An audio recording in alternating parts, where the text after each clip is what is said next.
Sí, el problema es que para podérselas compartir, no los voy a poder ver, así que ni modo. Ustedes me dicen entonces si la logran ver bien. Y si la ven... Ok. ¿Ustedes ven que se están moviendo la presentación? No, Lita. No, Lita. Sí, es No, que Lita. es parte del problema. Yo no sé qué es lo que ocurre. Ahorita sí cambió de diapositiva, eso sí se vio. Ok, vamos a ver ahora. Sí, pero el problema es que si la presento completa, eso es lo que quiero lograr hacer y no me deja que ustedes la puedan ver completa. Vamos a tener que verla. Ay, Dios mío, qué complicado. Prueba con F5. Aquí, ¿perdón? ¿Y si prueba con F. F5? Fíjate que no me deja. O sea, cuando ingreso para poder hacerla en versión presentación, digamos, no me deja. Tengo que compartírselas de esta manera como la están viendo ahí, porque no hay otra forma de podérselas compartir. Entonces solo necesito que me digan si vamos a tener que verla de esa manera. ¿La logran ver ustedes bien? Sí, licenciada. Okay. Y solo el licenciado está manejando dos pantallas, ¿no? ¿Perdón? Está manejando dos pantallas. Fíjate que sí, estoy manejando dos pantallas, pero hay algún problema. De hecho, quería hacer la presentación en una pantalla y la otra poder verlos a ustedes, pero no me lo permite. Y en ninguna de las dos me permite hacerlo como una presentación. Ya, si cuando le da compartir pantalla aparece, elige solo una pantalla o le permite realizar... Fíjate que, vamos a ver, gracias porque siempre hay un alma caritativa aquí, te voy a decir qué me aparece. Cuando yo le doy presentar pantalla, me aparecen tres opciones. Correcto. Y me dice pestaña de Microsoft Edge, ventana o toda la pantalla.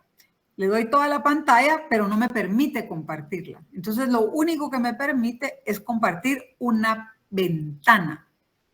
Entonces, al compartir una ventana, no me permite hacerlo en versión presentación, sino que solo me permite hacerlo de esta manera, como ustedes lo están viendo ahora, ¿va? Entonces vamos a tener que ir viéndolo así.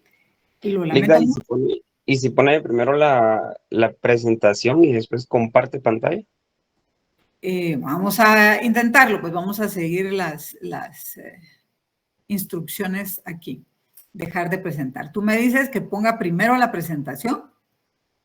Correcto. Y luego, no me permite, no es viable. No. Y lo complejo es eso, ¿verdad? Que a la hora de querérselas presentar, no me lo permite. Entonces vamos a tener que ir viéndola así. Mil disculpas a todos. Tal vez así la pueden ver mejor. Bueno, esto va a ser la única forma que la podamos ver. Vamos a ir avanzando y tratar de resolver. Siempre hay problemas técnicos en la primera clase, entonces vamos a tratar de que pues podamos avanzar en este tema. Todos tenían, y les di desde la clase anterior, la solicitud atenta, cordial y respetuosa de que pudieran haber leído las preguntas que tenían en el desarrollo de la clase que llevamos hasta ahora. Solo por pura técnica personal. ¿Alguien leyó las preguntas y tiene alguna duda? Porque aquí va a ser como en los matrimonios. O lo entienden todo y no tenemos ningún problema y seguimos avanzando y yo me quedo tranquila porque ustedes lo entendieron todo. O pues ni modo, cuando tengan dudas será en el momento del examen, que ya eso es bastante más complicado. Lo que hemos ido viendo en la primera unidad del curso se resume básicamente en los siguientes puntos. Y esto lo tomo a guisa de resumen para que todos ustedes lo tengan claro de cuáles son los puntos básicos y fundamentales que tendrían que tener claros para el momento del estudio que ustedes tienen que hacer de este curso. No quiero seguir en el desarrollo de la clase sin, también por rigor del curso, pedirles a todos que conecten, por favor, sus cámaras y que conecten, no les digo el audio, cuando pidan la palabra sí, o voy a tratar en la máquina que tengo acá, en donde los logro ver, si van en la camioneta, si van en el carro, si están en el trabajo, no sé, yo creo que tanto respeto merecen ustedes en la preparación de la clase, en el desarrollo de la clase, como merezco yo también de parte de ustedes en cuanto a que podamos poner la cámara. Así que yo les pediría de verdad de que hagamos esto y que ustedes puedan compartir a través de sus cámaras esta clase y podamos conversarnos. Es un ratito nada más, así que les ruego, por favor. Además, yo se los decía el otro día, en la clase es un poquito complicado, no les veo a todos el nombre. En la cámara sí. Ahora con todas estas complicaciones técnicas, pues trataré de hacer. ¿Cuáles son los puntos fundamentales que ustedes tienen que tener con claridad en cuanto a la primera unidad, digamos, o al inicio de la discusión del derecho procesal constitucional? Primero, las generalidades de lo que es el derecho procesal constitucional, los antecedentes, que algo conversamos sobre Grecia, sobre Roma, Inglaterra, las Cortes Españolas, el concepto del derecho procesal constitucional. Ustedes tienen ahí una gama, de hecho, en la presentación y en el texto que yo les comparto, de una serie de conceptos que varios doctrinarios han dado para que podamos definir esta rama del derecho, como lo es el derecho procesal constitucional. Su naturaleza jurídica, que también estuvimos conversando un poco sobre si es un derecho procesal, si es un derecho constitucional, si es un derecho ecléctico, que pueda mezclar ambas teorías, que puedan mezclar elementos del derecho constitucional y que puedan mezclar elementos del derecho procesal, o en todo caso, discutir ya una presentación o una formulación del derecho procesal constitucional desde una perspectiva de un derecho eminentemente autónomo. Y también conversamos un poco sobre cuáles son los objetos o cuál es el objeto del derecho procesal constitucional. Lo último que vimos en la clase fue hablar de estos factores sobre los elementos de la protección constitucional, del derecho procesal constitucional, y dos de los elementos particulares que desarrolla este doctrinario, que es Ferrer-MacGregor, de por qué ha evolucionado el derecho procesal constitucional. Él lo señala en base a dos situaciones. Él habla de la protección constitucional y de la codificación que ha tenido este derecho y de la creación de magistraturas específicas que se encargan de esta materia del derecho procesal constitucional. Y en ese sentido ustedes van a ver también unas líneas en los distintos doctrinarios que estudian el derecho procesal constitucional que les van a decir cuál es el contenido de esta materia. Hay algunos, como García Merlos, que les dicen que son los procesos constitucionales per se, las garantías constitucionales y también la magistratura constitucional. Hay algunos, como Manili y Néstor Sagüez, que a esto le suman los órganos, los procedimientos, y vamos a encontrar básicamente elementos que cada uno de estos doctrinarios van desarrollando para decirnos en realidad cuál es, según ellos, el objeto de esta materia del derecho. Para entender cuál es el objeto del derecho procesal constitucional hay básicamente tres teorías o tres tesis. Hay una tesis restringida, hay una tesis intermedia y hay una tesis amplia. La restringida es la que mantiene Sagüez y Manili, la intermedia es García Balaunde y la amplia, que es la de Gossainy. No se compliquen memorizándolas todas. Yo les diría, en realidad, lo que a mí me interesa, y si eventualmente de pronto en un examen yo les digo, mire, explíqueme usted cuál es el objeto de estudio del derecho procesal constitucional. Si ustedes me dijeran a mí, miren, para mí lo que estudia el derecho procesal constitucional son todas estas figuras de defensa de la Constitución, que protegen la Constitución, como lo es el amparo, la inconstitucionalidad, la exhibición personal. También es objeto del derecho procesal constitucional la magistratura constitucional, es decir, qué tipos de tribunales son los competentes para conocerlo, si son cortes específicas, si son salas, si son cortes supremas. Y en todo caso, pues también abarca el estudio del valor jurídico que tiene la Constitución en un conglomerado jurídico, en una cultura jurídica, y cómo se interpreta la Constitución. ¿Por qué se los planteo así? Porque ustedes pueden utilizar elementos tanto de la tesis restringida como de la tesis intermedia, como de la tesis amplia. Creo que lo interesante, ustedes pueden ver aquí ahora en la pantalla, es que estas lo que hacen es básicamente ser una representación de lo que sus doctrinarios concibieron que era el contenido de esta materia de derecho. Para mí, yo tiendo al análisis desde la tesis amplia, es decir, la posición amplia. ¿Qué es lo que estudia el derecho procesal constitucional? Tanto todos los procesos constitucionales per se, tanto la magistratura constitucional, a esto también le vamos a agregar este valor jurídico de la Constitución y la interpretación, así como el estudio del debido proceso. Y les voy a decir con todos los elementos de juicio por qué considero que nosotros debemos decantarnos por la tesis amplia. Porque solo basta con que ustedes revisen su contenido del curso de Derecho Procesal Constitucional.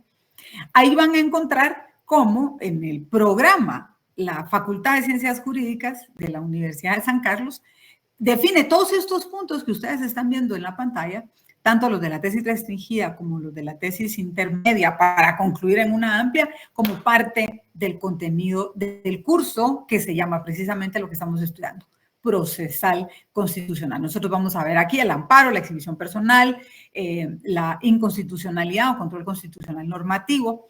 Vamos a hablar también de la Corte de Constitucionalidad, vamos a hablar de la Corte Suprema de Justicia y cómo esa jurisdicción y esta competencia constitucional se irradia en todo el sistema de justicia. Vamos a hablar también de la jurisprudencia, que es la interpretación constitucional en fallos contestes, y de alguna manera con el estudio de todos estos procesos vamos a analizar también el debido proceso. Entonces, insisto, solo con que ustedes vean el programa de estudios de este semestre se van a dar cuenta que el objeto del derecho procesal constitucional está contenido en ese mismo programa. Ya conversábamos también en la clase de la semana pasada que el punto fundamental previo a entrar a ver estas figuras procesales por parte de la cátedra es que ustedes entiendan qué significa la defensa de la Constitución. ¿Quién puede leer lo que está en la pantalla, por favor? Buenas noches. La defensa de la Constitución es un tema más allá del derecho procesal constitucional, no obstante tiene vinculación con la denominada justicia constitucional, la cual constituye el conjunto de instrumentos de garantía de las normas constitucionales, las cuales son una parte medular de nuestra disciplina. Así es. Insisto, nosotros hablábamos la semana pasada un poco de esto, de la defensa de la Constitución, era una parte introductoria. Para Fixamudio, que es el padre del derecho procesal constitucional, él habla que en términos genéricos, la defensa de la Constitución es la salvaguarda del texto supremo, de esa norma superior, que comprende, dice él, tanto aspectos patológicos como fisiológicos. Aquí vamos a ir desentrañando un poco la naturaleza de este concepto. Esa defensa de la Constitución tiene dos vertientes, una protección constitucional y una garantía constitucional. Vamos a analizar desde la perspectiva de la protección todos estos mecanismos que son preventivos, que lo que buscan es salvaguardar el mismo texto, es decir, cumplir con todo aquello que señala el texto. Por eso se le denominan preventivos o preservativos del texto constitucional. Bien señalan los doctrinarios, esto es materia de la ciencia política y teoría del Estado, pero es fundamental que nosotros lo entendamos para también comprender por qué cuando esta protección no funciona, la misma Constitución genera garantías. Y genera garantías que lo que hacen es decir, momento, ante esta violación, hay otros mecanismos que son mecanismos procesales en donde ya se activa un control judicial o control jurisdiccional para poder protegerlo. Entonces vamos a tener tanto estos mecanismos, insisto, vamos a tener a la defensa como una protección constitucional a través de elementos de protección política, elementos de protección jurídica, elementos de protección económica o hacendaria y protección social. Si estos no llegaran a funcionar como este control preventivo o preservativo de la norma, entonces vamos a tener que activar estas garantías constitucionales. ¿Por qué? Porque ya vamos a entrar en materia procesal, en materia judicial. Van a ser todos esos remedios jurídicos que su naturaleza es procesal. Porque si existió, si se dio esta violación del precepto constitucional, lo que se busca a través de ese control judicial es buscar la eficacia del texto constitucional. Por eso se señala que tiene un carácter restitutorio o ya en este momento un carácter reparador. Hay doctrinarios que han elucubrado sobre por qué es que deben de existir estas defensas y en esa misma elucubración, en ese mismo desarrollo doctrinario, pues el planteamiento dice, bueno, esto inició, por ejemplo, desde aquel momento en que el juez John Marshall inició este control de la Constitución. El juez Marshall percibió, se dio cuenta que en efecto podía existir una violación al texto constitucional en esta contienda Marbury versus Madison y por eso él ejerció ese control. También se señala, bueno, esto viene desde aquel momento en el que, derivado de una serie de circunstancias bélicas, se genera desde Inglaterra esta figura del habeas corpus, que no es más de pónganos a la vista a la persona que fue detenida, pónganos a la vista a todas estas personas que pudieran estar sin una garantía procesal privadas de su libertad. Y se analiza también desde de parte de estos doctrinarios la creación del proceso constitucional de amparo mexicano que nace con aquel procedimiento, con aquella norma constitucional, perdón, de 1917. Y dentro de todos estos mecanismos también, como parte del análisis doctrinario de la creación de esta defensa constitucional, está aquella corte que nace a partir de la Constitución de 1920 en Austria, que es la corte, en Austria, perdón, es la Corte Constitucional Austriaca. Digamos, esos son los antecedentes que nosotros podemos tener de cómo, porque ya tenemos un texto constitucional, ya tenemos un instrumento jurídico que la sociedad se dio, en donde la sociedad pactó cómo se va a estructurar. Por eso insistiría un poco en lo que les decía en la clase a un compañero que extrapolaba de alguna manera la definición del derecho procesal constitucional con la forma en la que definimos el derecho civil o el derecho penal. Acá estamos hablando de elementos que son sustantivamente diferentes, porque acá estamos hablando de un derecho en donde los cuerpos políticos, las fuerzas políticas de un país y la sociedad misma pactan. Ahí sí estaríamos reconociendo aquellos principios de la trilogía del ejercicio del poder desde la perspectiva del ejercicio ciudadano. Lo que se genera es un texto en donde nosotros hacemos un pacto político, cómo vamos a estructurar nuestro país, cómo vamos a estructurar a nuestra nación y qué derechos vamos a reconocerle a los ciudadanos. Diríamos que desde ahí es que nosotros podemos advertir esta defensa del texto constitucional. Hablábamos el otro día también en la clase sobre esto que están viendo ahora en la pantalla. ¿Qué es lo que tenemos ahí? La Constitución tiene estos mecanismos para defenderse, insisto, como texto. Y estos mecanismos de defensa los vamos a dividir en tres categorías. En la protección constitucional, en las garantías constitucionales, que es lo que ustedes están viendo ahora en la pantalla, y en la defensa extraordinaria de la Constitución. Vamos a agotar hoy la protección constitucional, que significa la utilización de aquellos instrumentos políticos, económicos, hacendarios, sociales o estrictamente jurídicos que tiene el texto constitucional para defenderse a sí mismo.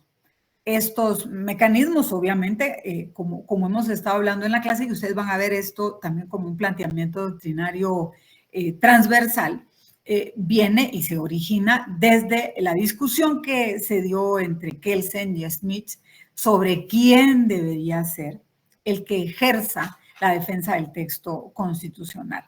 Y primero que hace sus postulados, aunque aquí en la pantalla aparece segundo, es Smith. Y Smith lo que señalaba es que la defensa de la Constitución, el que debe verificar por el cumplimiento de todas las premisas que se encuentran contenidas en la Constitución, no solo a nivel de garantías fundamentales, sino también a través de las garantías constitucionales, debería de ser el Ejecutivo. Que la defensa se haga, de hecho, desde un órgano político.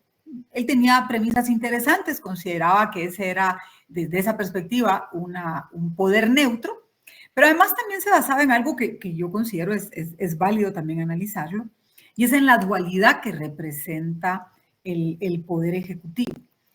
¿A qué me refiero en la dualidad? Inicialmente en el ejercicio legítimo, porque ha sido electo a través de un sufragio, y eso le da una legitimidad en el ejercicio del cargo, es un sufragio directo. Y lo que señalaba Smith era, bueno, ya fue electo, ya está en el ejercicio por ese sufragio directo, también goza de la legitimidad por el acercamiento al ciudadano.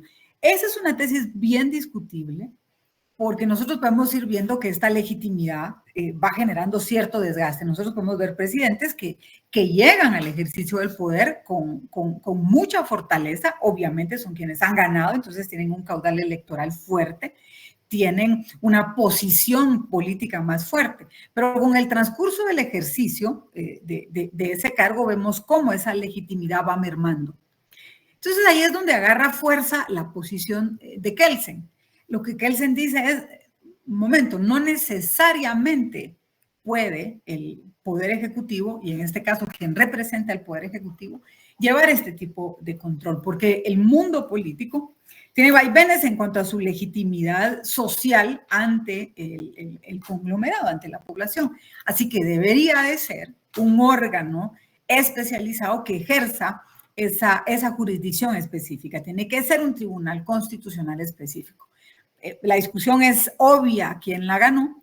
Se ganó por parte de Hans Kelsen, y de hecho el control constitucional en todos los estados democráticos se hace a través de los órganos judiciales. En el caso de Guatemala, pues nosotros tenemos una corte específica con competencia privativa para esa materia. Vamos a ir viendo también cómo el organismo judicial tiene competencia para el conocimiento del amparo y del control constitucional normativo. Aquí van a tener un poco en detalle cuál fue la discusión que se dio entre Hans Kelsen y Smith sobre quién era el ente encargado para hacer este tipo de control del texto constitucional y de defensa también de todos estos elementos constitucionales. Yo no quiero dejar de mencionar, y ustedes lo van a encontrar ahí en la parte del trabajo que ya les subimos al Classroom, que espero que todos lo hayan visto. Hay un detalle de todo el curso, y hago la aclaración, las presentaciones son estrictamente sobre ese documento que ustedes tienen, y por lo tanto el examen se hace estrictamente en ese documento que ustedes tienen. Yo les aconsejo y les pediría que lo impriman. Yo nunca les voy a pedir que compren un libro específico, tampoco les voy a pedir que usen un libro. Que yo les comparto está todo el curso, y en las presentaciones el resumen de ese documento que les compartió. Quienes quieran comprar, quienes tengan la plata para comprar otros libros que les permitan profundizar en estos estudios, bienvenido. Solo les pediría que lo puedan compartir también ustedes con sus compañeros. No quisiera dejar de mencionar en este punto una posición muy interesante que tiene este alemán Peter Haberle. Las posiciones de Haberle son muy, muy particulares en cuanto al tema de la defensa de la Constitución, y la mayoría de sus posiciones han sido muy bien aceptadas en este lado del mundo, en América, particularmente en el Tribunal Constitucional de Brasil. Y él habla de una posición que es interesante, que creo que todos deberíamos de comprometernos más, que es de que en esta defensa de la Constitución jugamos un papel, insisto, jugamos, independientemente de quienes podamos ejercer algún tipo de trabajo profesional en los órganos de control, como ciudadanos ejercemos un papel fundamental en la defensa del orden constitucional. ¿Quién podría leer, por favor, el artículo 135 de la Constitución?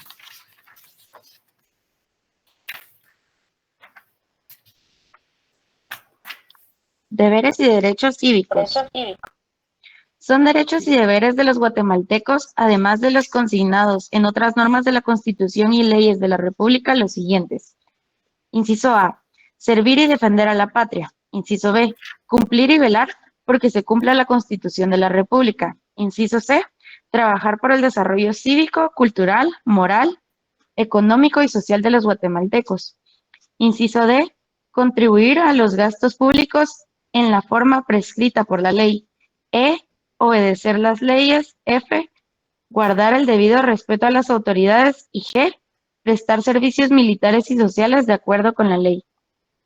Miren qué interesante. Imagínense cómo pueden, ustedes hoy por hoy están estudiando Derecho Procesal Constitucional y ya pasaron por la clase de Derecho Constitucional. Pero miren qué interesante la obligación, porque es un deber y un derecho, tanto cívico como político, que nos da el mismo texto constitucional. ¿Cómo podemos cumplir y hacer nosotros o velar nosotros porque se cumpla la Constitución si no la conocemos?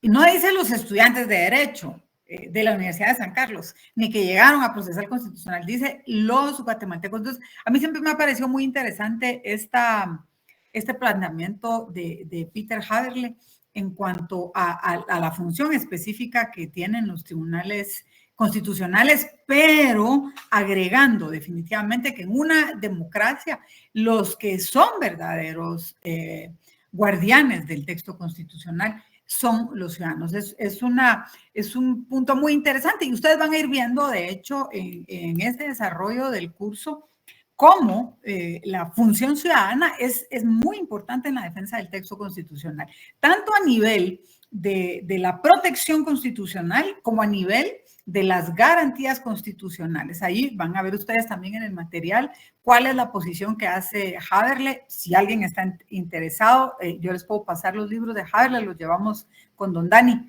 Eso es para que lo tengan en su biblioteca. No les voy a preguntar, es bastante alto el nivel en el que Haberle hace estos planteamientos, pero, insisto, si les interesa, lo podemos compartir.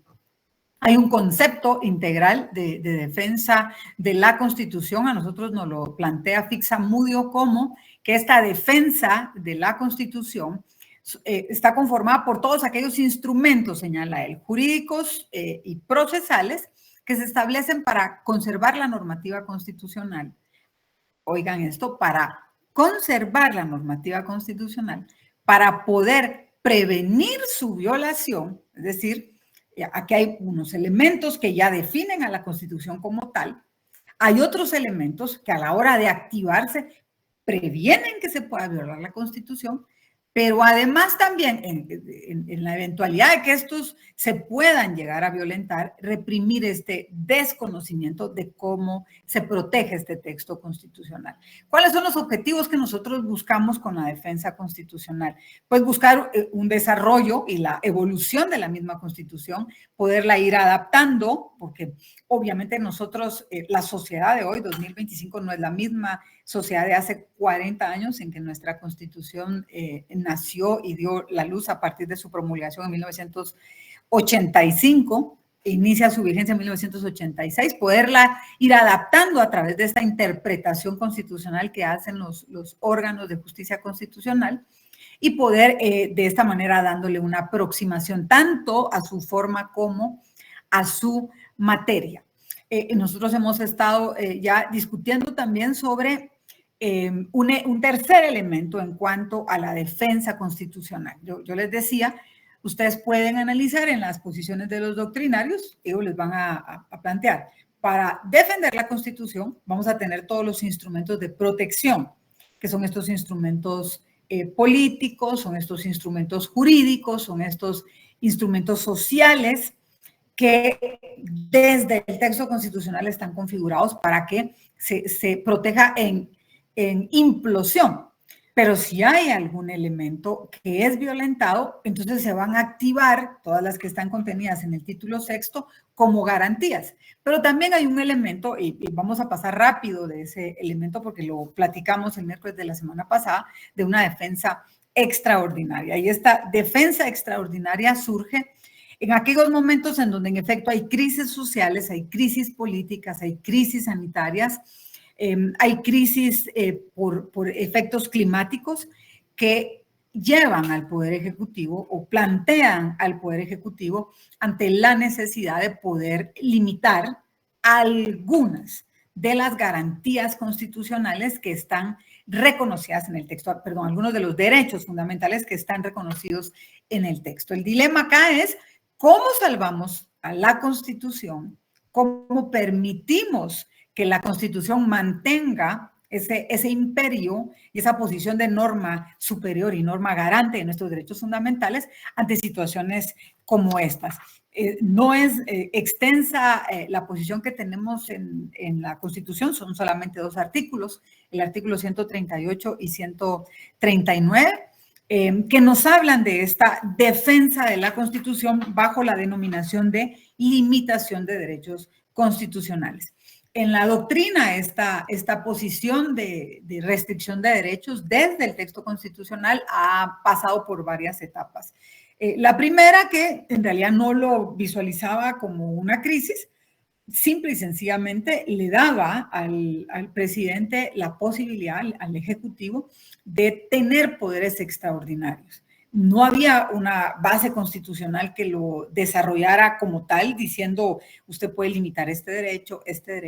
Simple y sencillamente le permitía al presidente tener este tipo de poderes en donde señalaba ciertas actividades.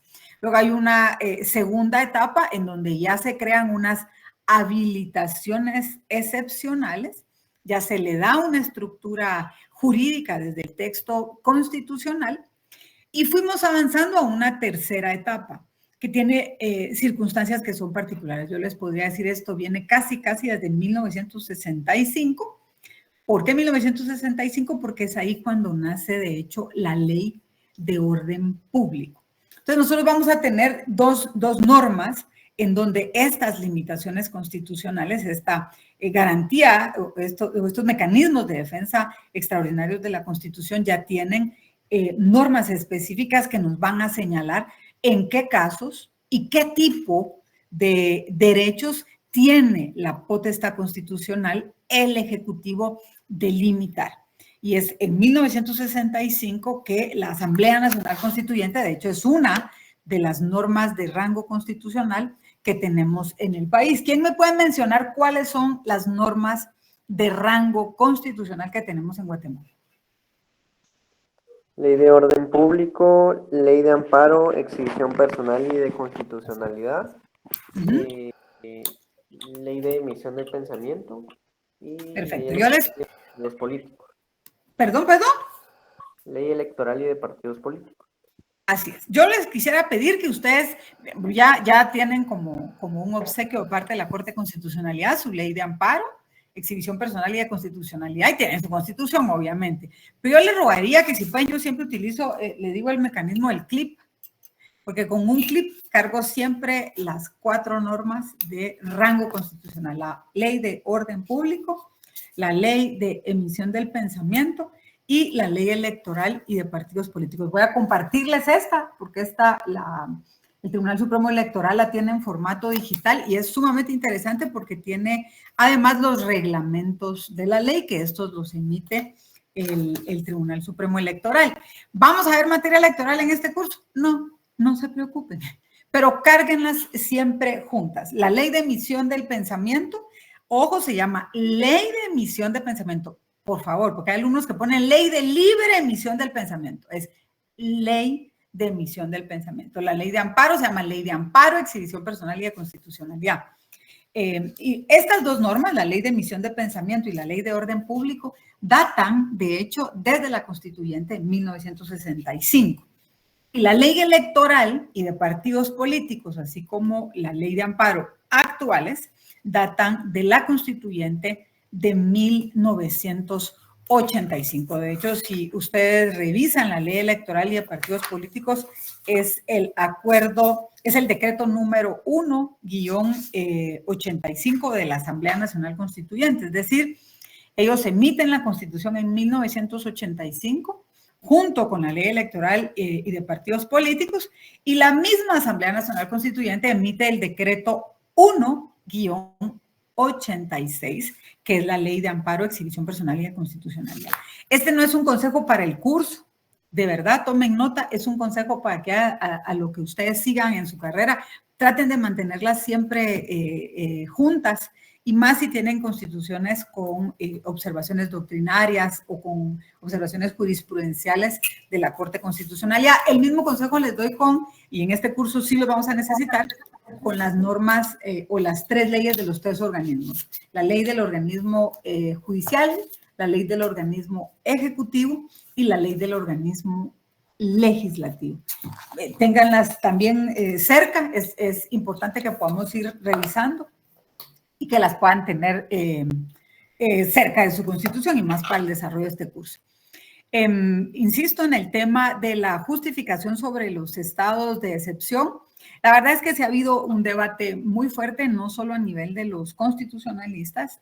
Espero que este sea un tema que también puedan discutir ustedes, y si no, fomenten esa discusión con su catedrático de Derechos Humanos, porque también ha habido posiciones particulares desde los organismos de resguardo de los derechos humanos, que lo que discuten básicamente es cómo o cuáles son los mecanismos a través de los cuales un Estado puede válidamente restringir las normas fundamentales y, por el otro lado, no violentar los derechos humanos. ¿Cómo puedo yo decirle a una persona que voy a limitar su derecho de acción? ¿Cómo puedo decirle a una persona, y en este caso nos referimos a un conglomerado social, que voy a limitar su locomoción o que voy a limitar sus derechos de reunirse y de manifestarse, sin que eso de alguna manera lleve implícita también, de alguna forma, violación de derechos humanos? Este ha sido siempre el debate, esa es la dicotomía que existe en este planteamiento de las limitaciones a los derechos constitucionales. Nosotros tenemos, por ejemplo, la discusión hoy por hoy, de lo que ocurrió en el medio del COVID, cuántos países, incluyendo el nuestro, por supuesto, pasamos tanto tiempo con limitación de derechos constitucionales, ¿verdad?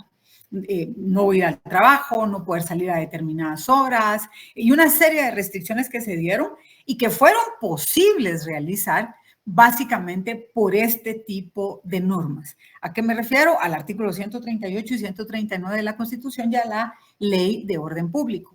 Hoy por hoy está el debate también de los estados de excepción de nuestra hermana República de El Salvador, que tiene el presidente Bukele. Él tiene normas muy parecidas a las nuestras en cuanto a la restricción de garantías. Y él tiene sus propias justificaciones de cara a qué es lo que él busca a través de estas restricciones. Walter Reyes, me parece que activaste tu micrófono, por si lo puedes desconectar. Alguien le puede decir, ahí está, estamos. Bueno. Vladimiro Naranjo Mesa, que es un doctrinario colombiano, ha escrito sobre este tema. Ese es otro libro también que con mucho gusto es muy denso, es grande, pero no dudo que a ustedes les puede servir, no solo para teoría del Estado, derecho constitucional, procesal constitucional, sino para derecho administrativo. Con mucho gusto se los puedo prestar también. Habla mucho sobre este tema de la crisis o el régimen de crisis en un Estado de derecho. Y el planteamiento fundamental es que todas estas restricciones estén siempre, y eso es el punto que es medular en la discusión de hoy, sometidos a controles y limitaciones. Que siempre quien vaya a limitar esos derechos lo haga porque hay normas que previamente les facultaron para hacerlo. Y que se haga desde premisas que son no necesariamente premisas políticas, sino que se haga luego de análisis.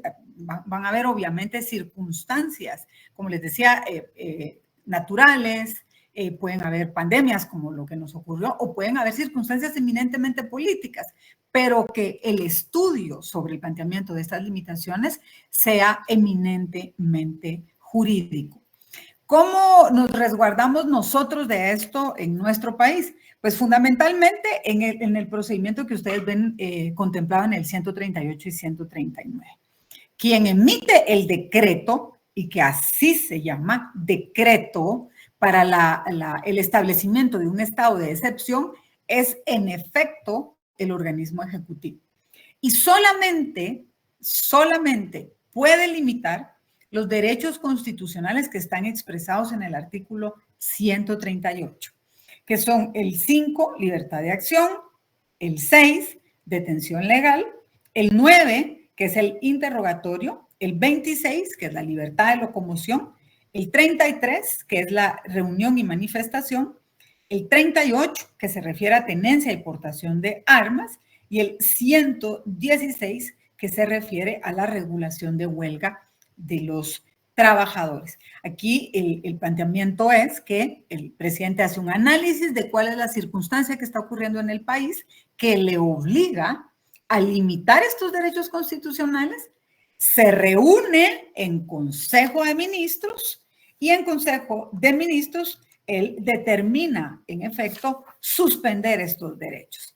Yo les aconsejo que acá en el 138 hagamos siempre una llamada al artículo 195. ¿Por qué el 195? Porque ahí es donde se regula qué es el Consejo de Ministros y cómo se integra este Consejo de Ministros. ¿Y qué es lo interesante de esta limitación? Como ustedes han estado escuchando, acá la funcionalidad es que tengamos control de los organismos.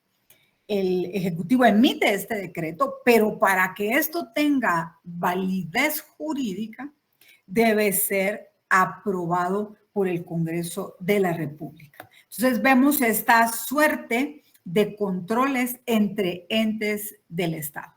El Ejecutivo señalando que tiene esta necesidad de restringir o limitar los derechos constitucionales y luego el Congreso de la República evaluando esas restricciones. En el artículo 138, en el párrafo segundo, ustedes pueden ver cuáles son o cuál es el contenido que debe de tener este decreto y fundamentalmente es por qué lo está haciendo. Es decir, justifique, presidente, justifique usted con todos sus ministros cuáles son las razones que le hacen a usted limitar estos derechos constitucionales. Exprese cuáles son esos derechos que usted está limitando, por qué es que no puede darles todo o asegurar con plenitud el ejercicio de los mismos. Otro punto fundamental es dígame en qué espacio territorial del país se va a dar esta limitación de derechos constitucionales. Yo les diría que en la historia de este país, esto se ha dado muy pocas veces en el territorio nacional. Me atrevería a decirles que es únicamente cuando fue COVID. Generalmente estos estados se hacen en espacios focalizados o localizados y por eso es que se pide esto a través del texto constitucional. Y también expréseme cuánto tiempo va a durar esta limitación de los derechos. Como punto fundamental, estos estados de excepción no pueden durar más de 30 días.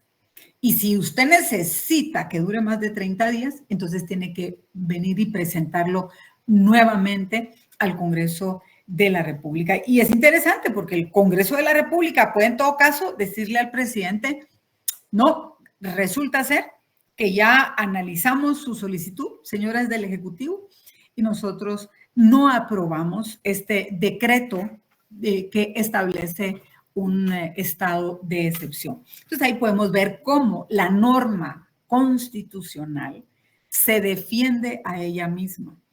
¿Cómo se defiende? Primero diciéndole al presidente, usted sí puede limitar los derechos, pero no todos. puede limitar solo este listado y los pone el texto constitucional. Si los va a limitar, ese procedimiento también tiene otra protección. ¿Y cuál es esa protección? Es el mecanismo de integración del Ejecutivo. No lo puede hacer el presidente solito, ni solito con el ministro de la cartera del tema que esté afectado. No, lo tiene que hacer en Consejo de Ministros, lo cual abre el debate y la discusión desde el Ejecutivo. Mecanismo de protección. No me vaya a limitar los derechos si no cumple con este procedimiento. Y una vez ese procedimiento se ha materializado desde uno de los poderes del Estado, siguen los mecanismos de protección internos que tiene la Constitución. Mándelo entonces al Congreso de la República, porque aquí tenemos una república y tenemos un sistema democrático en donde los tres poderes ejercen funciones específicas. Y va a ser el Congreso el que va a evaluar si usted está haciendo esto por las razones que expresa la ley, porque hay grave peligro de una invasión, porque puede existir un problema sanitario que va a dañar a mayor población y por lo tanto nosotros como Congreso vamos también a establecer estos mecanismos de control. Lo que quiero que nos quede con este análisis es que estos procedimientos que tenemos en el 138, en el 139 y completamente desarrollados en la Ley de Orden Público están conceptualizados para proteger nuestros derechos constitucionales. No se pueden hacer en cualquier momento. Cada uno de ellos lleva pasos específicos y llevan controles entre los distintos órganos. Y es más, yo les comentaba en el caso, por ejemplo, de los estados de excepción que se dieron en el tema de COVID, el Ejecutivo expresaba esta necesidad de que se dieran estos estados de excepción, se pasaba al Congreso, pero además hubo muchos casos en donde ciudadanos presentaban acciones constitucionales porque consideraban que se habían violentado el ejercicio de ciertos derechos, tal como fueron los médicos, los veterinarios, los abogados, y esto se sometió a análisis de la Corte de Constitucionalidad por ser decisiones del organismo ejecutivo. Nosotros tenemos un plano normativo nacional, tenemos la Constitución más la Ley de Orden Público, porque nuestra tendencia es precisamente al constitucionalismo, a protegerlo desde el texto constitucional.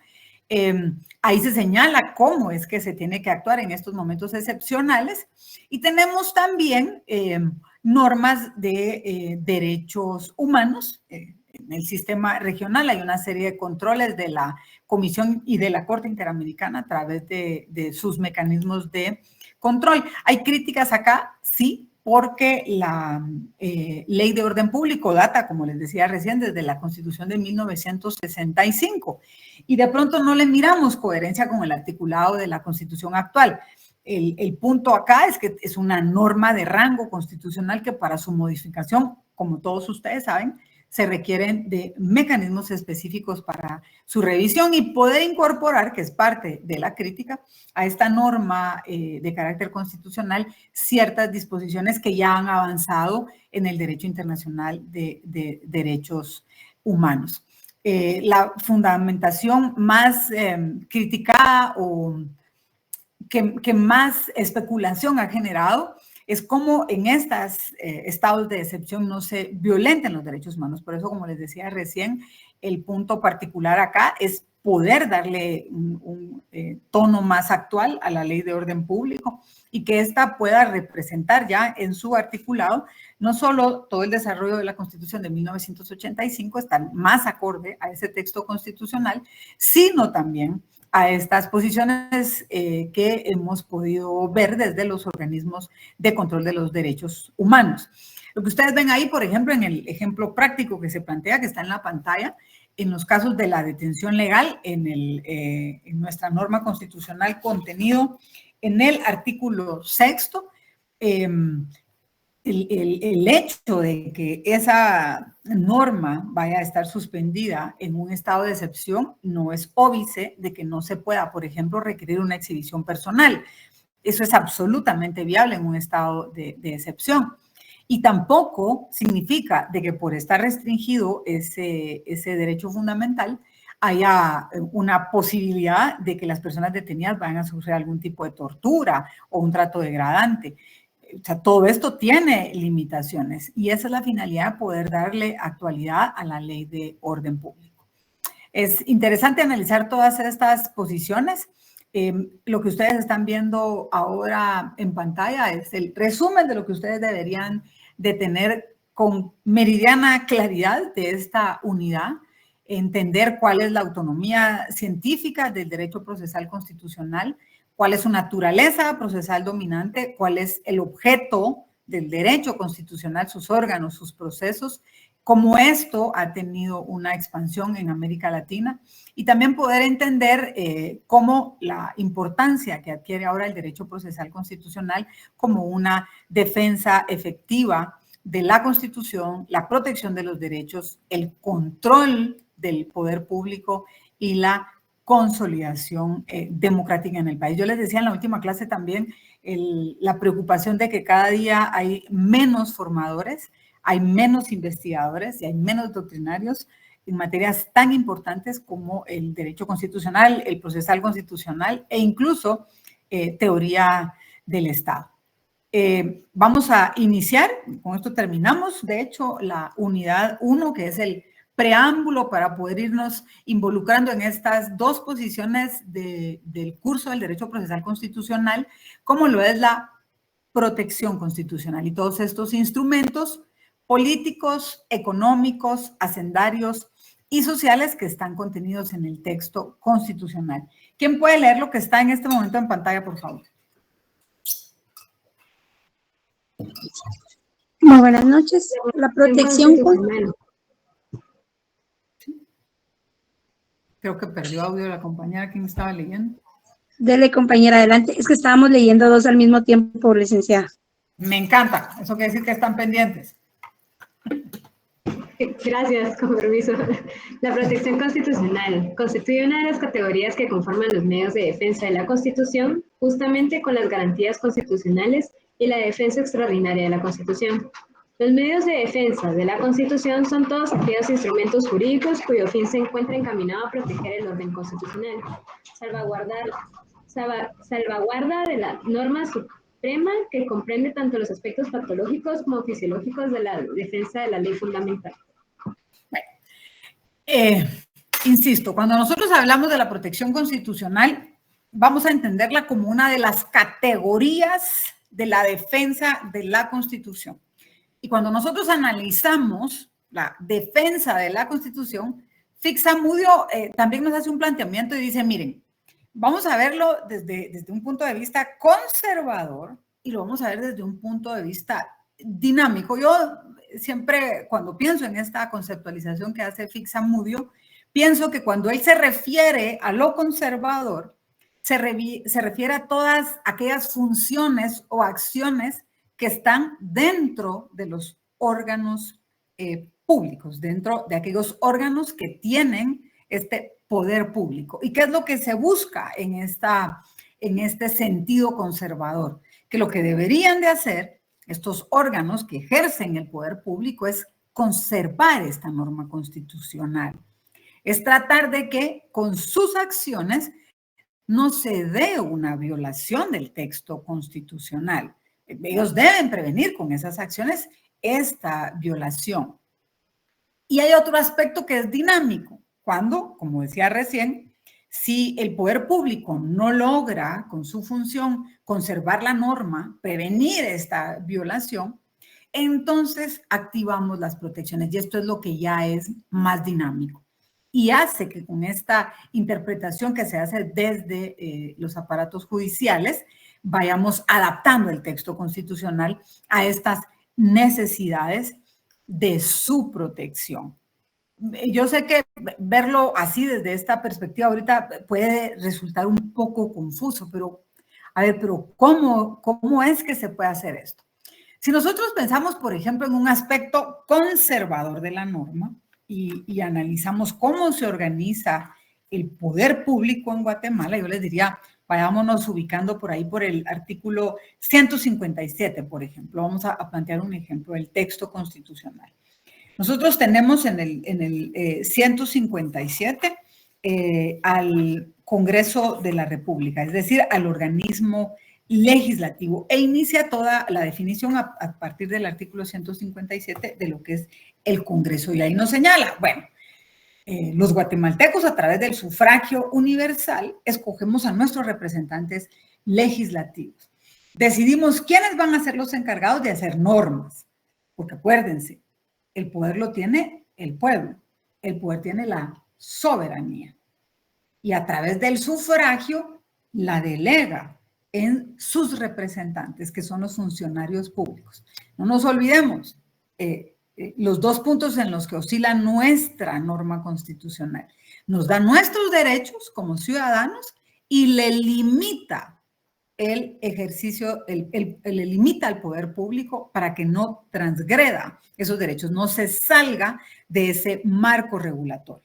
Bueno, ya ejercimos nosotros esa soberanía y decidimos elegir a nuestros representantes legislativos, quienes van a realizar esa función legislativa. Y resulta ser que una de las funciones fundamentales que tiene el Congreso de la República es el de legislar, lo encuentran en el 157. La potestad legislativa corresponde al Congreso de la República, compuesto por diputados electos directamente por el pueblo, en sufragio universal y secreto, ya sea en el sistema de distritos electorales, ¿verdad? Y lista nacional. O sea, vamos a tener dos formas en las que se configura el Congreso. Para 4 años, y desde el texto constitucional se señala, pueden ser reelectos. Que nos quejemos que si nos gustan, que no nos gustan, que este dijo, que el otro no dijo, los elige el pueblo. Y por eso están ahí desempeñando una función. Tienen varias funciones, no es solamente la función legislativa. Ustedes pueden constatar que el Congreso de la República tiene atribuciones, esas las encuentran en el artículo 165, que tienen además otras atribuciones en el 171 y atribuciones específicas. Suena particular, pero así lo tiene el texto constitucional. 165 dice, estas son las atribuciones del Congreso. 170 dice, bueno, estas son atribuciones específicas del Congreso, y 171 dice, y aquí hay otras atribuciones del Congreso. Nos vamos a concretizar en otra atribución del Congreso, que es la que está en el 171, literal A. Imagínense ustedes, otra atribución del Congreso es decretar, reformar y derogar leyes. No está dentro de sus atribuciones, está dentro de otras atribuciones.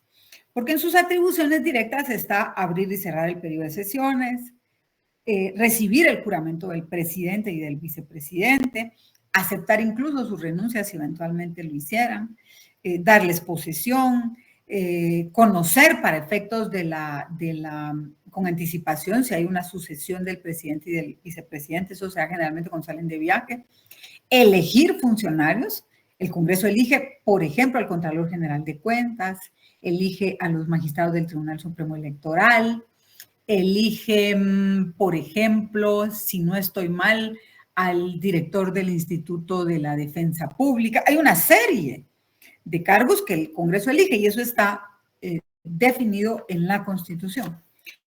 Pero bueno, en el ejercicio de esta atribución, y aquí estamos en este sentido conservador, el Congreso de la República, conociendo la normativa constitucional y conociendo el texto constitucional, emite un decreto. Y se da entonces todo un proceso constitucional que, ¿quién me puede decir cómo se llama este proceso constitucional? Cuando ustedes quieren que una norma se apruebe en el Congreso, ¿qué proceso se activa? Miremos el artículo 174 y ¿Iniciativa de ley? O sea, ¿o no? La iniciativa de ley es la que tiene el diputado del Congreso. Yo tengo iniciativa de presentar una norma. Y hay otros entes de iniciativa. Ok, gracias. De nada, Brando. Mira, acá me refiero al proceso de formación y sanción de la ley. Miremos el 174. A partir de ahí inicia el proceso. E inicia, Brandon, creo que es tu nombre, ¿sí? Precisamente con lo que tú acabas de señalar, con la iniciativa de ley. Léeme, ¿quiénes tienen iniciativa de ley? ¿Cómo? Léete el 174, por favor. Ahorita voy. ¿Cómo nos gustaría verte cuando lees? Bueno, ¿quiere que le ponga mi cámara? Es que de eso se trata. ¿Eh? Yo tengo la mía, todos deberían de tener la suya. Leamos el 174, por favor. Ahí está. Ok, artículo 174, iniciativa de ley. Para la información de las leyes, para la formación de las leyes, tienen iniciativa los diputados al Congreso, el organismo ejecutivo, la Corte Suprema de Justicia, la Universidad de San Carlos de Guatemala y el Tribunal Supremo Electoral. Fíjense ustedes qué orgullo, ¿va? Porque cuando Brandon planteaba esto de la iniciativa, mi sensación era, espero equivocarme, Brandon, y si no, pues al menos te vas a quitar una duda acá, era pensar que iniciativa de ley solo tienen los diputados al Congreso. No, digamos que por excelencia son ellos los que llevan iniciativas de ley, porque digamos que es uno de sus chances por excelencia. Pero si ustedes se dan cuenta, ellos tienen atribuciones, otras atribuciones y atribuciones específicas. Y como otra atribución está legislar, ellos tienen muchas atribuciones, tienen atribuciones de fiscalización. Quiero hacer referencia al 171 porque son los 3 organismos de Estado los que tienen facultad para presentar una iniciativa de ley, es decir, decirle al Congreso, analice esto que le traigo. Los mismos diputados, porque forman parte del legislativo, el Ejecutivo, la Corte Suprema de Justicia, que es quien preside el organismo judicial, pero miren ustedes qué belleza. El Tribunal Supremo Electoral, obviamente, para lo que es de su competencia. No dice las universidades del país, no dice los rectores, no dice la Universidad de San Carlos. Siempre hago énfasis en temas como estos para que ustedes vayan motivándose en el respeto a su alma mater de la protección que tiene el texto constitucional sobre nuestra universidad. Solo la Universidad de San Carlos, como formadora de enseñanza superior, tiene iniciativa de ley. Pues digamos que nosotros le planteamos al Congreso de la República, ahí pensamos en una norma interesante y se lleva a cabo todo el proceso legislativo. Y es también un proceso de protección constitucional, porque la iniciativa, pues ya vimos ahora quién la tiene, la discusión de la jerarquía constitucional, que es fundamental, el 175, no se puede aprobar una norma, ojo, ahí viene un control de prevención. Señor Congreso, ojo, usted no puede aprobar una norma que violente la Constitución. No puede. Ninguna ley puede contrariar las disposiciones de la Constitución y aquellas que violen, tergiversen los mandatos constitucionales son nulas ipso iure, artículo 175. Eso lo van a encontrar en una serie de artículos en la Constitución, artículo 44, artículo 204 de la Constitución, 164 de la Ley de Amparo, 123 de la Ley del Legislativo. Esa es una norma transversal. Y es interesante porque toda esta función de formación y sanción de ley también lleva control del Ejecutivo, porque resulta ser que una vez que una norma es discutida en el Congreso, votada en el Congreso, se aprueba, se remite al Ejecutivo para que el Ejecutivo la sancione y la promulgue. Asumamos que todo esto ocurre. Todo el proceso de formación y sanción de ley se da sin ningún problema. No vamos a discutir hoy lo que ocurre con el veto presidencial, pero resulta ser que ese mecanismo conservador de protección, en donde el diputado sabía su función, en donde el presidente sabía su función, en donde todos dijeron amén con una norma, termina con una norma que tiene un artículo que es inconstitucional. Entonces entra el mecanismo dinámico de protección. Y muchos de ustedes, espero que tengan esa duda, porque si la tienen quiere decir que tienen mucha fe todavía en sus instituciones, pueden pensar, pero ¿cómo es posible que los diputados que están ahí para hacer eso y que tienen un montón de asesores y que lo discuten un montón de veces y que además pasa por las manos del presidente, que tiene otro montón de asesores y lo sancionan y lo vuelven ley, no se han dado cuenta que era inconstitucional? Y les cuento qué pasa. pasa muy a menudo. Si ustedes pueden ver en el diario oficial, ahí pueden ver las publicaciones que hace la Corte de Constitucionalidad en los procesos de control constitucional normativo, en donde se mandan a suspender las normas, porque efectivamente estas normas contenían una violación constitucional. Eso lo van a estudiar ustedes en este semestre, cómo es que se lleva ese control constitucional normativo. Y ahí es donde entra este otro mecanismo de protección. Yo protegía la Constitución. ¿Cómo? Diciéndole al Congreso cómo hacer una norma. Ahí está, del 174 al 180. Todo ese es el proceso de formación y sanción. Y en ese proceso de sanción y formación le dije, le advertí, no puede violar la Constitución, artículo 175. ¿Y qué pasa si así lo hizo? Bueno, ya estuvo. No, la Constitución se protege a ella misma. Tengo este mecanismo conservado desde quienes tienen ese poder público, pero si no fue posible que lo advirtieran, bueno, vamos entonces al título sexto. Y resulta ser que en el título sexto tenemos el artículo 266, que señala como una garantía de la Constitución la inconstitucionalidad. En el 166, en casos concretos, y en el 167, leyes de carácter general, que estaríamos hablando de una ley de carácter general. Si yo considero que esta ley aprobada por el Congreso, que puede ser también un reglamento aprobado solo por el presidente o una disposición que haya emitido cualquier ente público, violenta la Constitución, lo puedo presentar ante la Corte Constitucional. Y ahí es como encontramos cómo se van activando estos dos mecanismos de defensa. A nivel de protección, cuando le dice a los entes públicos cómo tienen que actuar, y a nivel de garantías, aún y cuando les dijo cómo deben de actuar, no lo hicieron. Y entonces tenemos estos mecanismos procesales para protegerse. Esos son las dos aristas que tenemos, una arista conservadora y una arista dinámica. Y ahí es donde se ve esta bifurcación. Vamos a tener la protección, que son todos esos instrumentos políticos, todos estos instrumentos sociales, todos instrumentos de técnica jurídica que lo que hacen es proteger al texto constitucional. Y si no se da, entonces activamos las garantías constitucionales, que ya son mecanismos jurídicos. En el caso de Guatemala, tenemos no solo los mecanismos, que serían el amparo, la exhibición personal y la planteamiento de inconstitucionalidades, sino que además generó la institucionalidad que las protege. Si ustedes, por ejemplo, tienen la necesidad de acudir en amparo ante una violación constitucional y no tienen los recursos económicos, ustedes pueden ir a la Procuraduría de Derechos Humanos, porque es el ente facultado constitucionalmente para resguardar los derechos de los ciudadanos. Y eso es también una garantía constitucional. Entonces es interesante que en nuestro sistema jurídico no solo tenemos estas instituciones procesales como el amparo, la exhibición personal y la inconstitucionalidad, sino que también tenemos los entes que son encargados de resguardarlo a guisa de garantías constitucionales. El lunes, que muchos me decían, mire, ¿dónde está ese cuadro? Aquí está el cuadro para que ustedes puedan ir viendo.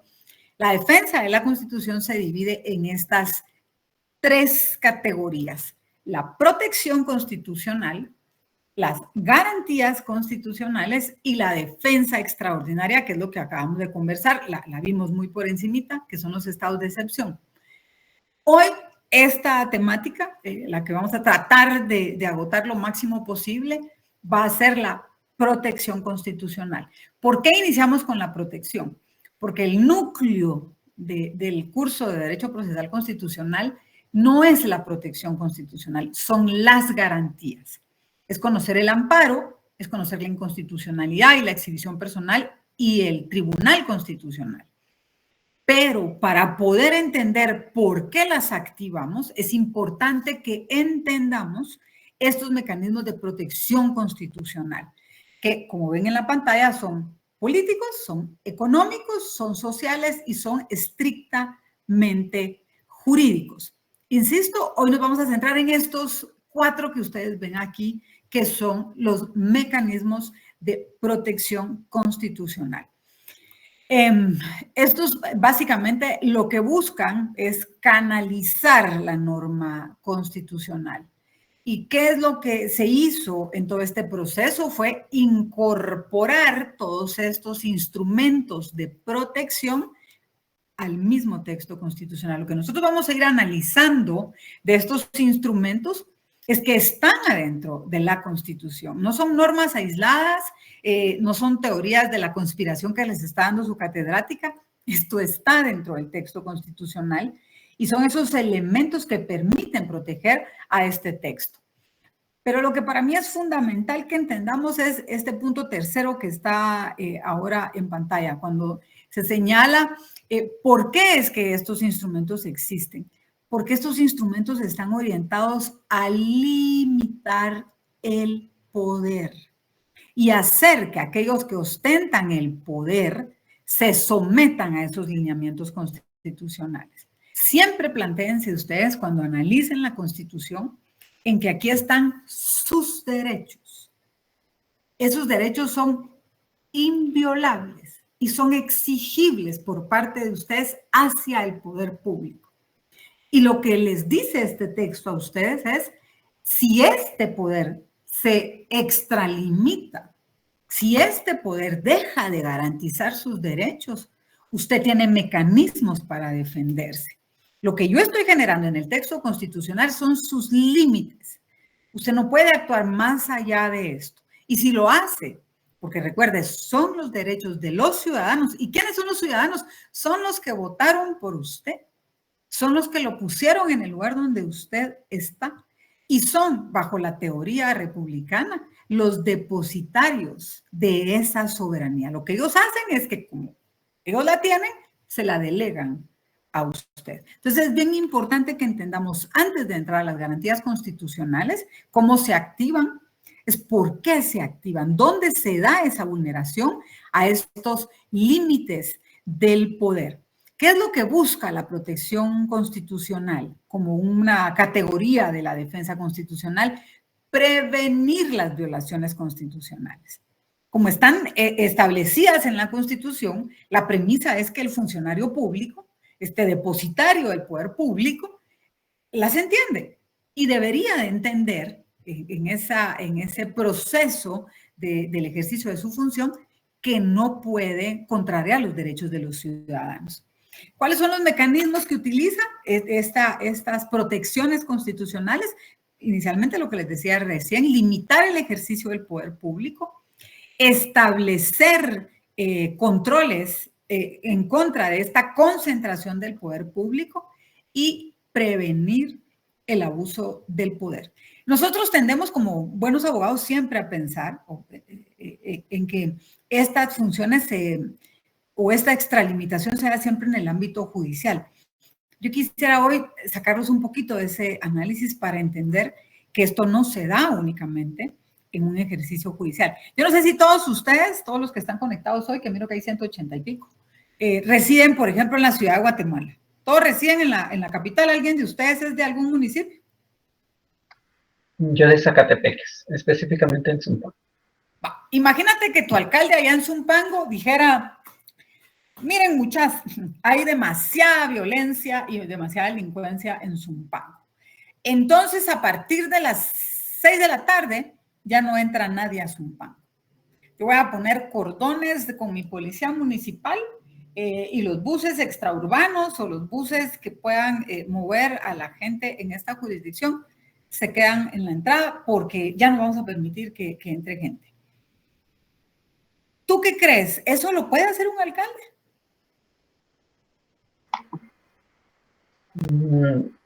No creo.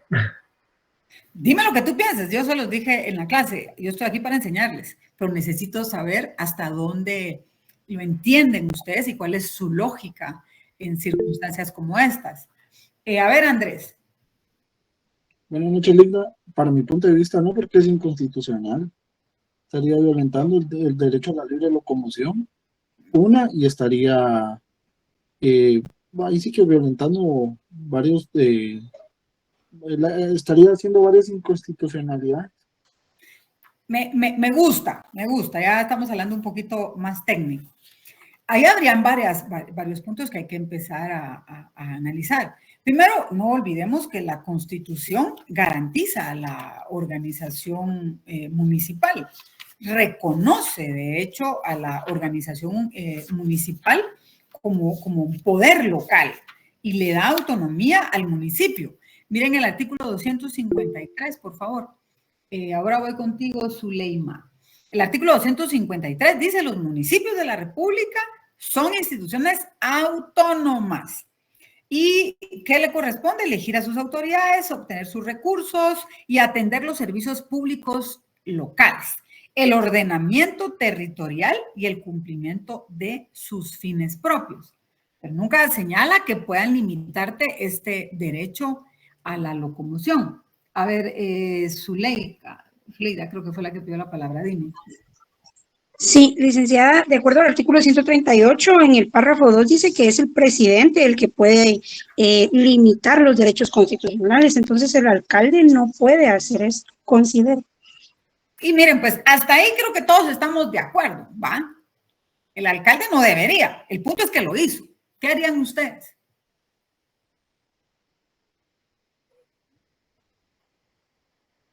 Porque, vamos a ver. ¿Presentar alguna de las garantías constitucionales, Liga? Perdón, dime, Andrés. ¿Presentar alguna de las garantías constitucionales?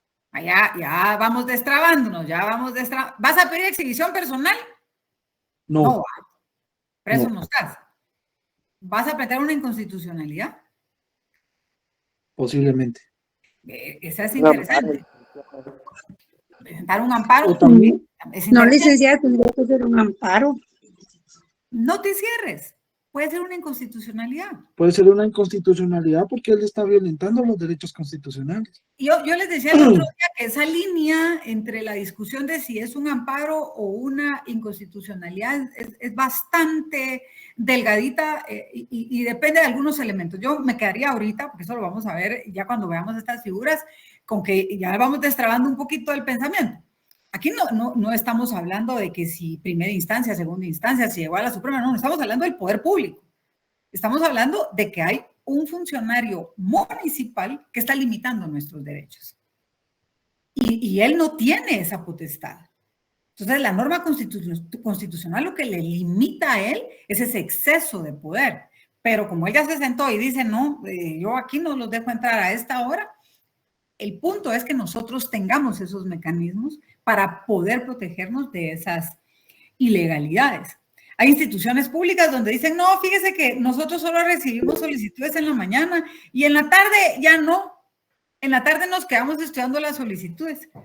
¿Será eso válido? De que un funcionario público diga hasta cierta hora, aunque ellos tienen un horario de atención al público, y resulta ser que el público es el ciudadano.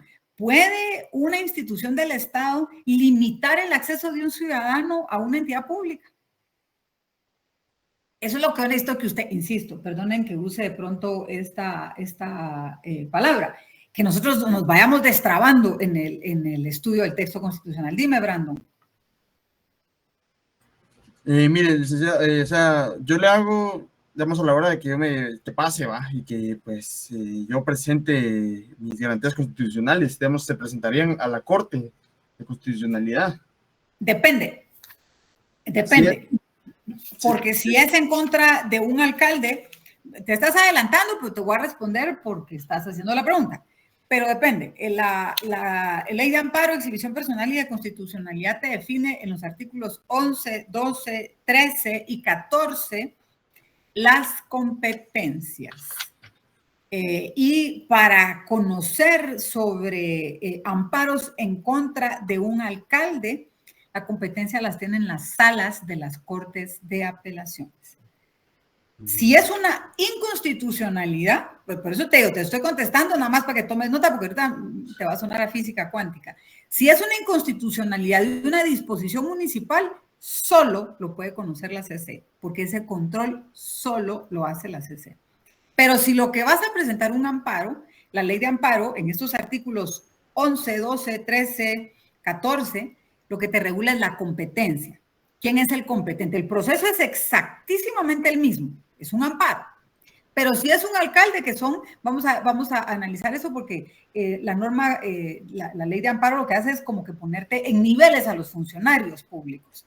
Si es el presidente del Ejecutivo, si es el Congreso y si es el organismo judicial, o la Corte Suprema de Justicia, esos amparos los conoce el órgano superior, que es la Corte de Constitucionalidad en materia constitucional, ¿sí?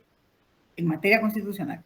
Si lo que estamos hablando es de ministros, es del Tribunal Supremo Electoral, es de amparos contra las salas, es de amparos contra los procuradores o en contra de embajadores, esos amparos los conoce la Corte Suprema de Justicia.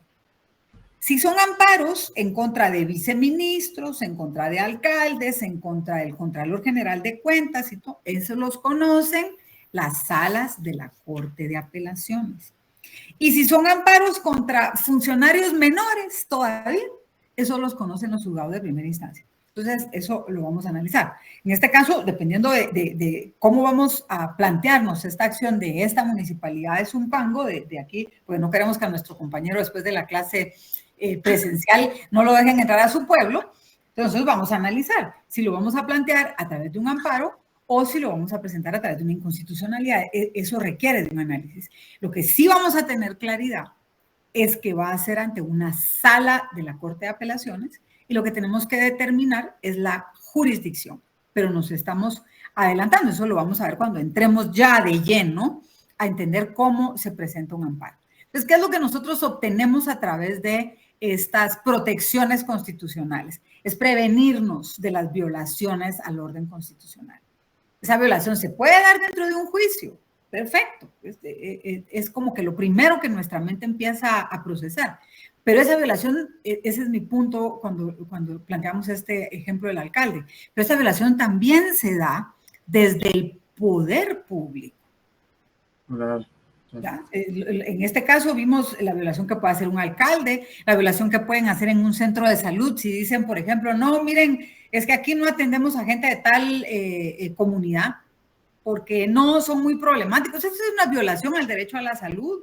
O miren, no, en esta escuela no dejamos entrar a este niño. No, esa es una violación al derecho a la educación. Hay una serie de derechos. Miren, uno de los que más se discuten en la Corte y es bien particular, hoy, por el problema de la inseguridad, es que en las colonias, y no sé cuántos de ustedes se van a ver reflejados en el comentario, empiezan a poner talanqueras, ¿va?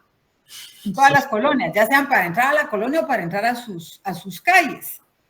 Y entonces, mire, ya está la asociación de vecinos y tienen que pagar 100 pesos, ¿va? Para poder entrar.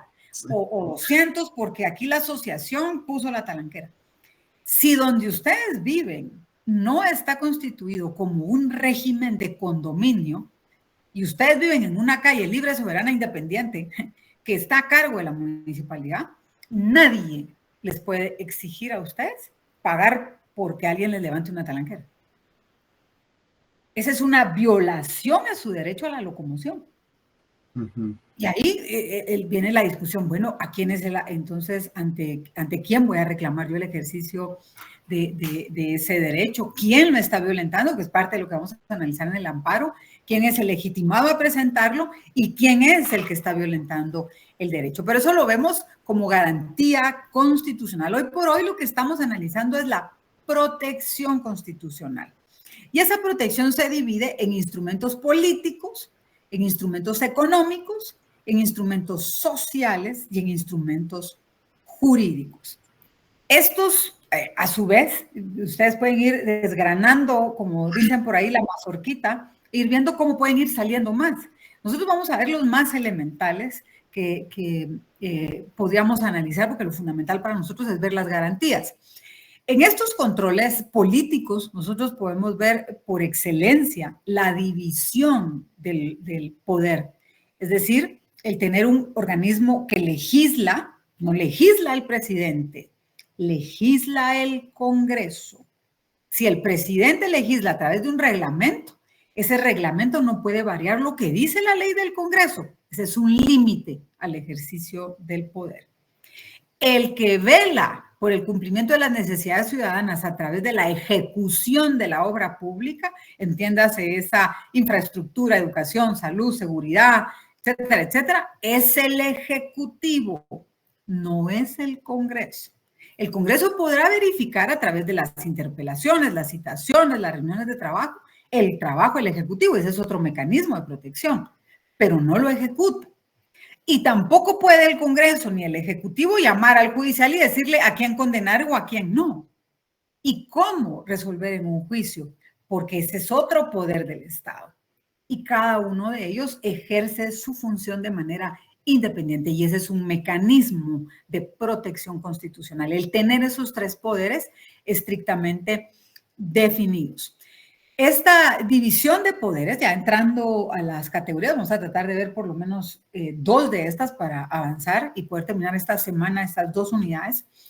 Nacen, de hecho, desde la Ilustración. Cuando hablamos nosotros de la Ilustración, a partir del siglo XVII, siglo XVIII, las ideas de John Locke, las ideas que desarrolla Montesquieu sobre por qué se debe dividir el ejercicio del poder. Claro, todas estas ideas las toman luego los dos grandes movimientos revolucionarios que marcan los hitos de inicio del constitucionalismo moderno, que es la Revolución Francesa de 1789 y la de los Estados Unidos y su constitución de 1787. Ahí es donde nosotros empezamos a ver todo este caldo de cultivo de las ideas de la división de poderes. Hoy por hoy también tenemos ese libro para el que lo quiera. Vamos a hacer una lista de todos los libros que recomiendo yo en la clase para que los que estén interesados, e insisto, esos son libros para que ustedes guarden así en su biblioteca y que cuando ya estén en ejercicio los puedan usar. Pero uno que lo desarrolle de una manera moderna, ya hace algunos años, es Carl Lowenstein. Él tiene un libro muy interesante donde nos habla sobre la separación de poderes, las teorías de la separación de poderes y cómo es que está ese juego entre el legislativo, el ejecutivo y el judicial en el ejercicio de la función pública. No vamos a entrarlos a detalle, insisto, porque esta clase para nosotros es fundamentalmente de garantías constitucionales, pero es importante que entendamos que este texto constitucional crea esa división. ¿Por qué la crea? Porque hay controles entre ellos, porque tanto el Congreso controla al Ejecutivo, porque tanto el Ejecutivo tiene posiciones particulares frente al Congreso, hay presiones, hay posiciones que el Ejecutivo puede tener con relación al Congreso, y porque el judicial necesita eminentemente independencia. Pero esa independencia también se juega en una suerte de posiciones. ¿Cuáles les podría mencionar? El presupuesto, por ejemplo, el organismo judicial, o, ¿por qué no?, en la designación del organismo judicial. El organismo judicial, de cara a la Corte Suprema de Justicia y los magistrados de sala, que lo vamos a ver más adelante, salen de una lista que una comisión de postulación elabora, pero los elige el Congreso. Entonces vemos cómo estos poderes se entremezclan y se entrecruzan. Y el punto toral acá es que, como siempre refiero yo en mi clase, el poder es uno, el poder es único y el poder es del ciudadano. Lo que pasa es que como es como un pastelito, agarra una parte del pastel y se la da al legislativo, agarra otra parte del pastel y se la da al judicial, y agarra otra parte del pastel y se la da al ejecutivo. Y le dice, aquí está mi poder, te lo voy a distribuir. Y en esa suerte de distribución lo tienes que respetar. Dentro de esos mismos controles políticos y ya saliendo de esa división clásica republicana del Ejecutivo, Legislativo y Judicial, lo que nos vamos a encontrar son con controles dentro de los mismos poderes públicos. Ustedes van a ver, por ejemplo, hay controles intraorgánicos en el Congreso. En el Pleno todos los diputados son absolutamente iguales, tanto es un voto de un diputado independiente como de un jefe de bancada, como de un jefe de comisión. En las decisiones de votación es exactamente igual, pero obviamente hay ya en el apartado administrativo ciertas posiciones que tienen como controles internos. Y lo mismo vamos a ver en el Ejecutivo. En el Ejecutivo ustedes van a ver que está el presidente, que está el vicepresidente, que hay un consejo de ministros y la ley del organismo ejecutivo les señala cómo se organiza cada ministerio. Van a tener a un ministro, van a tener a los viceministros que la norma disponga. De hecho, la misma norma del Ejecutivo señala que ante la ausencia de un ministro hay un orden para que el viceministro más antiguo asuma la dirección de las carteras ministeriales. Luego van a ver también que hay direcciones, que hay oficinas, que hay secretarías. Esa es la forma en la que se estructura el poder público. Y ese es un control intraorgánico. Es como cada órgano se organiza internamente y tiene esta estructura. No puede ser que una decisión de un oficinista vaya a estar sobre la decisión de un viceministro. ¿Por qué? Porque ahí hay una línea jerárquica de respeto y esa es una forma de control del texto constitucional. Siempre hay alguien que es responsable sobre esas decisiones. De hecho, yo les decía recién, analicen el artículo 195 en relación al 138, que es la integración del Consejo de Ministros, porque el texto constitucional es clarísimo al señalar cómo se integra el Consejo de Ministros a través del presidente, el vicepresidente y los ministros. Pero también es muy claro al señalar que por sus decisiones son responsables en lo individual. Yo puedo en una decisión con el presidente y con los demás ministros asumir una decisión. Pues no puedo decir, como todos votaron, yo voté. Y entonces es la culpa del presidente. No, el artículo 195 en su párrafo segundo se los desarrolla. Los ministros son responsables de sus actos. Y si se toma una decisión en consejo, ellos son solidariamente responsables por esta decisión. Hay casos muy extraños, por cierto, yo he visto algunos, en donde los ministros hacen un voto disidente y con eso salvan su responsabilidad. Pero son casos muy, muy, muy excepcionales. Entonces tenemos estos controles intraorgánicos que son definitivamente verticales porque tienen que ver con cómo se opera adentro de los entes públicos, pero tenemos también controles entre los órganos y por eso se denominan horizontales, porque los vamos a ver dentro de los propios entes con relación a los demás. Por ejemplo, yo les decía recién el procedimiento legislativo, ahí lo están viendo ustedes en pantalla. ¿Por qué ese es un control interorgánico? Porque inicia en el Congreso. Y miren qué interesante, pensemos en una iniciativa de ley que lleva el presidente de la República. Primero es él el que dice, miren, aquí les traigo una iniciativa de ley porque necesito que modifiquen la ley de contrataciones. Resulta ser que esta ley está siendo inoperante, ya no permite al Estado hacer procesos competitivos. Es muy complicado y entonces yo quiero que analicen esta propuesta, esta iniciativa de ley. Desde ahí estamos viendo controles entre los órganos. Aquí se las dejo. Inicia todo el proceso, inicia la formación y sanción de ley, se discute, se aprueba el decreto y se lleva hasta el Ejecutivo para que lo analice, lo sancione, que eso significa que lo firme el presidente porque le está dando su aval y lo publique. Si ustedes se dan cuenta, ahí hay una relación interorgánica. Están funcionando ambos organismos y en esa función de los dos vemos cómo, si su trabajo se hace bien, hay una protección constitucional. Otro tema interesante, y les prometo que con esta de los sistemas de controles interorgánicos vamos a terminar la clase, es, por ejemplo, el refrendo ministerial. ¿Alguien sabe qué es el refrendo ministerial? ¿No? Yo los invito a que lean un diario oficial. Compren un diario de Centroamérica. Y ahí van a ver que hay una parte de publicaciones. Entonces van a ver también donde dice, por ejemplo, acuerdo gubernativo, no sé, que fija alguna disposición de salud o un acuerdo gubernativo que aprueba alguna disposición en el Ministerio de Energía y Minas y son signados por el presidente. ¿Qué significa el refrendo ministerial?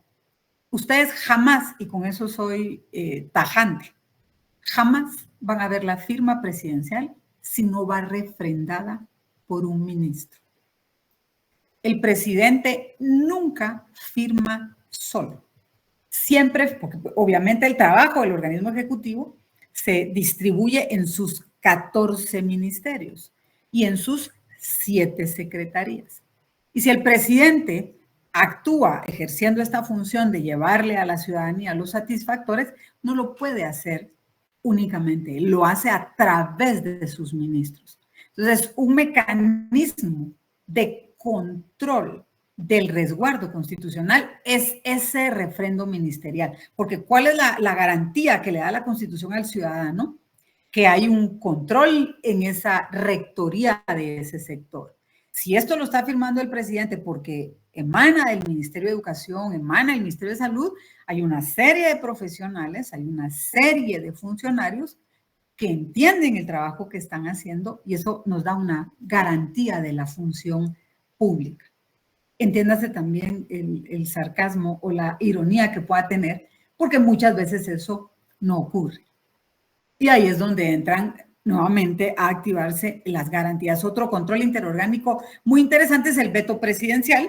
El veto presidencial lo van a encontrar en el 178, que es esta función que tiene el presidente de que aun y cuando se haya llevado a cabo el proceso de formación y sanción de una ley, él puede, si advierte que esta norma tiene puntos contrarios que no deberían de entrar en vigencia, devolver la norma al Congreso y decirle no, yo no se lo voy a sancionar y por lo tanto no se lo voy a publicar. Y ahí no recuerdo quién fue el compañero que hizo este planteamiento, que él hablaba de la primacía legislativa o de la iniciativa de ley, no recuerdo en cuál lo planteó él. Ahí se da, en este caso, cuando existe posibilidad de veto, el ejercicio de la primacía legislativa, que es el Congreso diga, aún y cuando el presidente nos haya vetado esta norma y no quiera sancionarla y publicarla, los legisladores somos nosotros. Y vamos a ejercer esa primacía legislativa. Hay un proceso específico para someter la discusión de esta norma. Se tiene que volver a discutir. Y si se cuenta con 2/3 partes del total de los miembros del Congreso, se rechaza el veto y se publica. Esos son controles interorgánicos que tienen estos organismos del Estado. Hay solo un mecanismo o un tipo de veto que el Congreso no puede superar, que es el veto ante una inconstitucionalidad. Si ellos le remiten al Ejecutivo una norma que ya ha sido discutida, sancionada y aprobada por el Congreso, pero el presidente considera, el Ejecutivo considera que esa norma puede tener un vicio de inconstitucionalidad, ahí también hay un procedimiento interesante, es a través de un acuerdo en Consejo de Ministros que el presidente devuelve esa norma al Congreso. Y ahí sí no pueden pasar esa ley, sino hasta que la Corte de Constitucionalidad les emita un dictamen favorable. Entonces, si ustedes se dan cuenta, todo esto que hemos venido hablando, el procedimiento legislativo, el refrendo ministerial, el veto presidencial, la organización ministerial, y nos vamos a quedar con este último que es la interpelación, como categorías de protección política de la Constitución, están en el texto constitucional.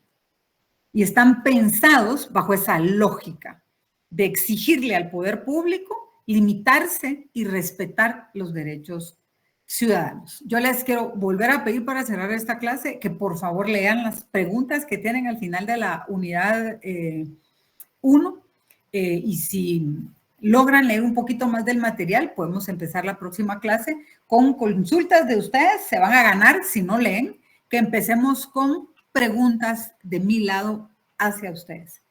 Y eso va a estar un poquito más complicado porque puedo ir tomando nota de quiénes leen o no.